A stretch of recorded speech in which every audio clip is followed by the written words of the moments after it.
Sobat NTMC Redaksi, bagaimana kabar Anda hari ini? Berjumpa lagi dengan saya Bribtu Rizka dalam program NTMC Redaksi. Kami kembali hadir dengan 5 berita pilihan yang sudah diseleksi oleh tim NTMC Redaksi selama sepekan dengan informasi terbaru dan teraktual yang kami sajikan untuk Anda.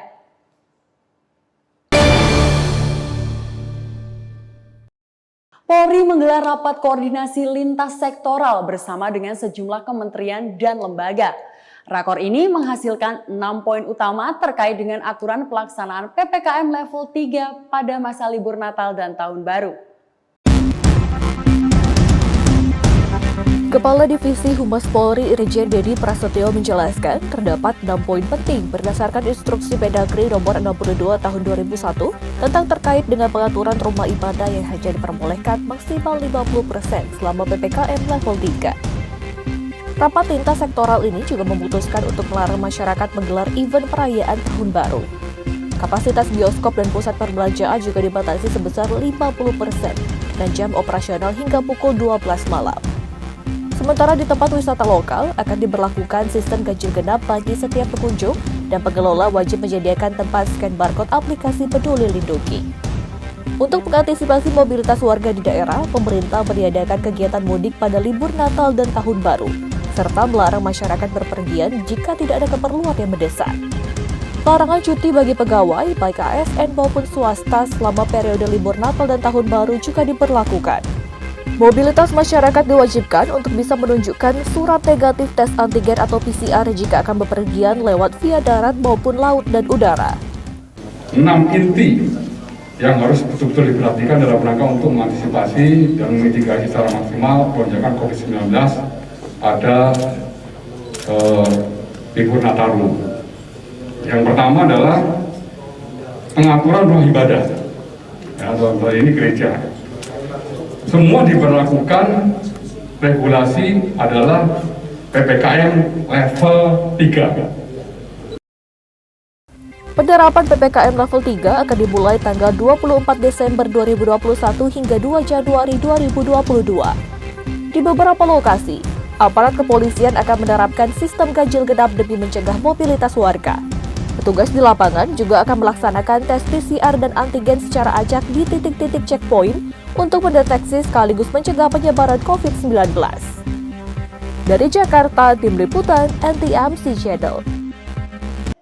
Polda Metro Jaya akan memberlakukan Crowd Free Night atau CFN selama masa libur Natal 2021 dan Tahun Baru 2022.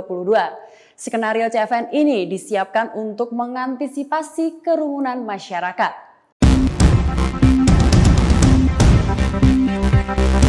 Direktur Lalu Lintas Polda Metro Jaya Kombes Polisi Sambodo Purnomo Yogo mengatakan akan membuat Jakarta sepi pada libur Natal 2021 dan Tahun Baru 2022.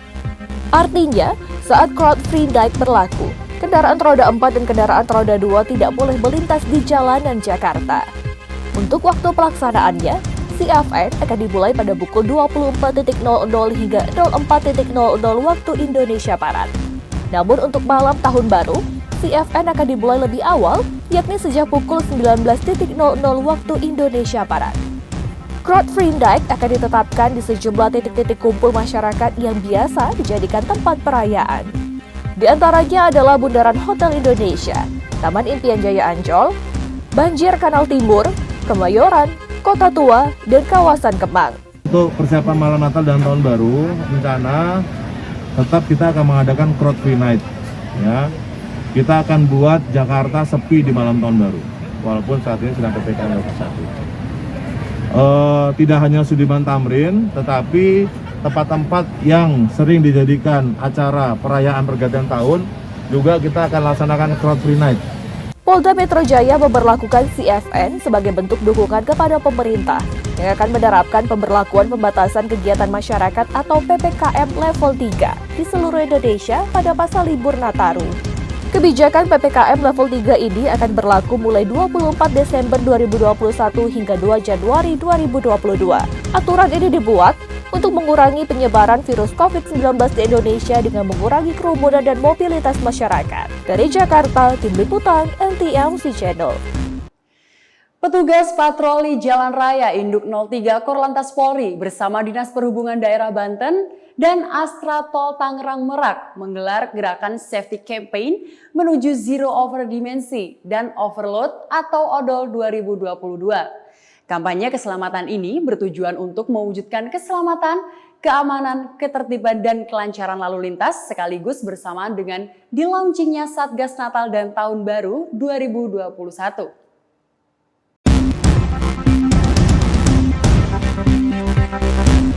Acara safety campaign ini digelar bersamaan dengan di-launchingnya Satgas Nataru 2021 dan mengusung tema Nataru Setuju atau Selamat Sampai Tujuan di Rest Area Kilometer 68A Tol Tangerang Merak. Kainduk PJR Tol Tangerang Merak AKBP Wiratno mengungkapkan, jajarannya siap bekerja sama dalam mewujudkan keamanan, keselamatan, dan ketertiban serta kelancaran lalu lintas.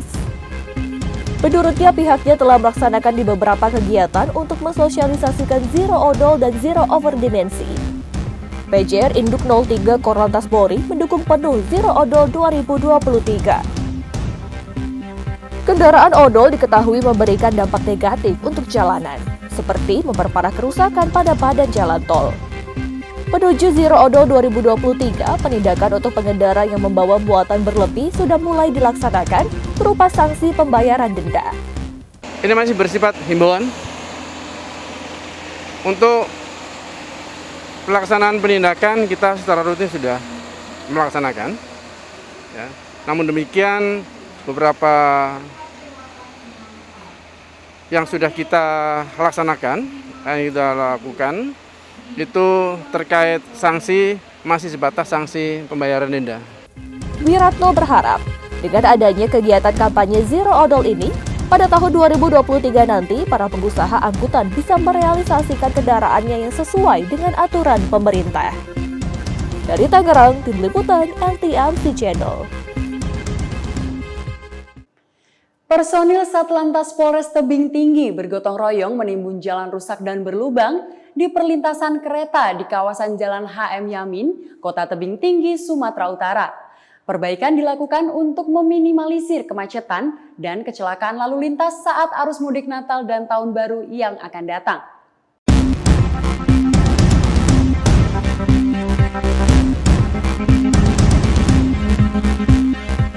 Banyaknya jalan berlubang membuat Satuan Lalu Lintas Polres Tebing Tinggi memperbaiki jalan lintas Sumatera di Kota Tebing Tinggi, Sumatera Utara.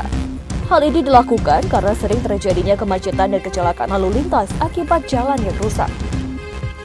Kasat Lantas Polres Tebing Tinggi AKP Dora Ria Simanjuntak menggerahkan sejumlah anggotanya untuk memperbaiki dan mengatur arus lalu lintas yang sempat tersendat. Ya baik, gotong royong ini kami laksanakan terkait seringnya terjadi kemacetan khususnya di wilayah sepanjang rel ini karena situasi daripada rel ini sudah banyak yang berlubang dan jalannya juga sudah banyak yang jauh dari aspal. AKP Dora Ria Simanjuntak menghimbau agar pengemudi tetap berhati-hati saat berkendara, tertib berlalu lintas dan taati prokes saat berkendara. Penimbunan jalan rusak ini akan terus dilakukan sebelum adanya perbaikan dari pemerintah pusat sebagai pemeliharaan jalan nasional. Dari Tebing Tinggi, Sumatera Utara, Tim Liputan NTMC Channel. Dirlantas Polda Metro Jaya, Kombes Pol Sambodo Purnomo Yogo mengecek kondisi anggota polisi yang menjadi korban pengeroyokan oleh ormas di depan gedung DPR RI pada Kamis sore. Berdasarkan hasil pemeriksaan medis, ada penggumpalan darah akibat pukulan benda tumpul di kepala, luka di punggung, serta gangguan pada saluran kencing.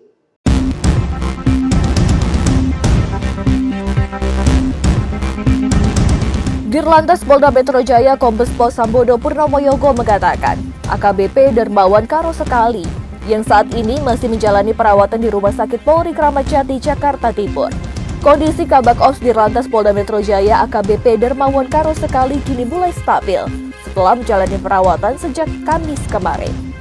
Pengeroyokan yang dialami oleh AKBP Dermawan Karo Sekali dikarenakan adanya provokasi dari massa ormas yang mengatakan jika anggota ormas ada yang dipukuli. Karena hal tersebut, AKBP Dermawan Karo Sekali langsung diserang oleh massa ormas.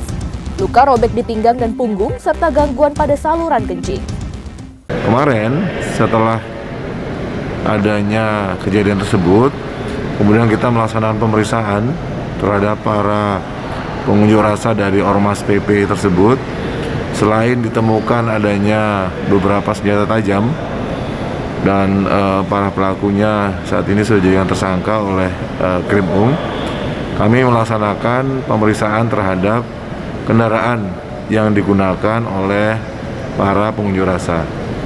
Ada beberapa tilang yang kami keluarkan dan ada 7 kendaraan yang kita amankan karena kendaraan tersebut tidak dilengkapi dengan surat-surat.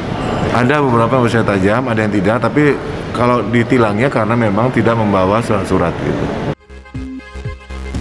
Hingga saat ini, 15 orang anggota pemuda Pancasila ditetapkan karena membawa senjata tajam saat demo berlangsung, serta 1 orang lainnya karena mengeroyok perwira menengah polisi. Kondisi anggota kami sudah mulai stabil. Tadi hasil pemeriksaan dokter ternyata banyak luka hematoma maupun luka robek di bagian kepala dan bagian perut, terutama trauma akibat benda tumpul. Ya, jadi itu cukup banyak sekali dan terjadi penurunan kesadaran terhadap yang bersangkutan. Saat ini kita terus melakukan upaya penyembuhan, dilakukan saat ini sedang melakukan CT scan, termasuk juga untuk pemeriksaan jaringan dalam dan termasuk bagian kepala. Ya. Mohon doa restunya dari masyarakat, mudah-mudahan anggota kami tidak terlalu parah dan bisa segera sembuh. Dirlantas Polda Metro Jaya juga mengamankan 7 kendaraan roda 4 milik Ormas Pemuda Pancasila lantaran tidak adanya surat kendaraan yang lengkap. Dari Jakarta Selatan dan Jakarta Timur, Tim Liputan NTMC Channel.